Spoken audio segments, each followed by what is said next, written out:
Hey friends, hello and welcome back to the channel. In this video, I'm going to share to you on how you can fix the ntdll.dll error on your Windows. So if you encounter this kind of error, then let's go quick into the process on how we can fix this. In the Windows search bar, simply type for CMD, which stands for Command Prompt. Then on the right pane, you have to click on Run as Administrator. Do not click on it right away under the Best Match. You have to click on Run as Administrator so that the command will work. Then here you need to type this command sfc space forward slash scan now. It's sfc space forward slash scan now, then you have to hit enter. So this process will take some time. Now there is no specific duration for this process, but here is the thing. Do not close this window unless it is completed. So we are just going to wait for this in a while so that we can run the second command, okay? So let's just wait for this.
Once completed, type the second command dism space forward slash online space forward slash clean up dash image space forward slash restore health.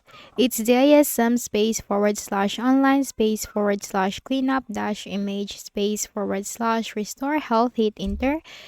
So this process will also take some time depending on your windows. There is no specific duration for the process, but here's the thing. Do not close the window unless it is completed. You can just minimize but do not close. And here's a tip. If you are getting stuck at a certain percentage, then just continuously press the space key on your keyboard. That might help you. And then once the process is completed, then just simply close out of here. Make a right click at the start button, shut down or sign out, and restart your window. So that's it. I hope this video helped you. Kindly please do not forget to hit the like button and subscribe to our channel for more videos and tutorials. Thank you for watching.